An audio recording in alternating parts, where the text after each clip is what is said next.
Hello বন্ধুরা, এখানে হাতি দেখছেন। আপনারা ভাবছেন এটা কোথায় হাতি? এটা হলো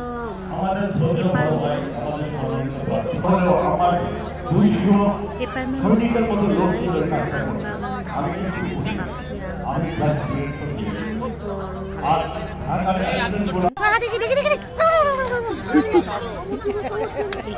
ভয় লাগছে না তাজি?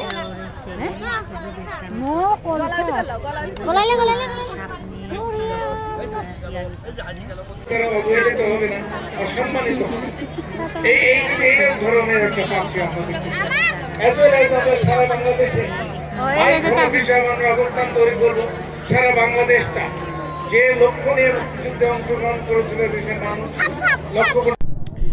হ্যালো বন্ধুরা, আসসালামু আলাইকুম। আমরা চন্দ্রপ্রভা স্কুল অ্যান্ড বিদ্যালয়ে এখানে বড় অনুষ্ঠান। আমি এর আগে কখনো এই অনুষ্ঠানটায় যোগ বা আসি নাই, এখানে আমার প্রথম আসা।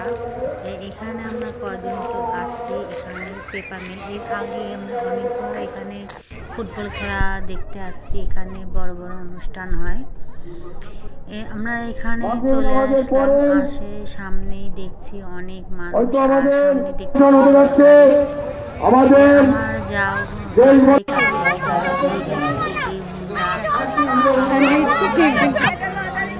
সেখানে লাঠারি আছে। তো এখানে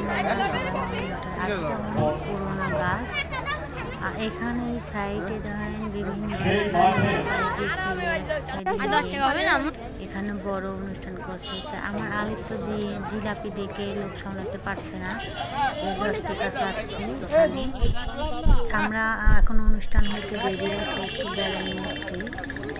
সাইডে দেখেন অনেকগুলো দোকান দিচ্ছে, অনেক ক্ষেত্রে অবহেলা করার চেষ্টা করা হয়, কিন্তু আমি তোমাদেরকে বলবো এই প্রজন্ম সবসময় মুক্তিযোদ্ধারা যারা দেশকে তৈরি করে বিনির্মাণ করেছে তাদের প্রতি তোমাদের যে সম্মান, সেই সম্মানকে তোমরা করবে, এটা আমি প্রত্যাশা করি।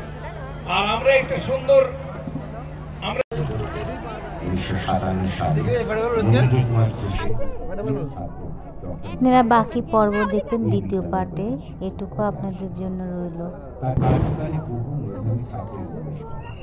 পরবর্তীতে তিনি ঢাকা বিশ্ববিদ্যালয়ে IER এর পরিচালক পদে নিয়োজিত ছিলেন।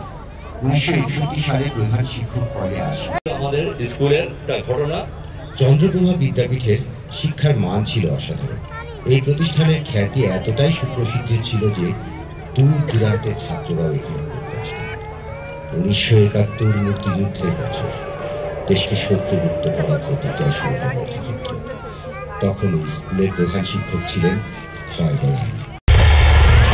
আমাদের এই সংকীর্ণতা থেকে বের হয়ে আসতে হবে। আমরা যারা নতুন প্রজন্ম, জেনজি আমাদেরকে শিখিয়েছে আমরা স্বাধীন দেশে এখন আছি, স্বৈরাচার নিপাত গেছে, কাজে আমরা এখন আওয়াজ তুলে কথা বলবো। কি জোর গলায়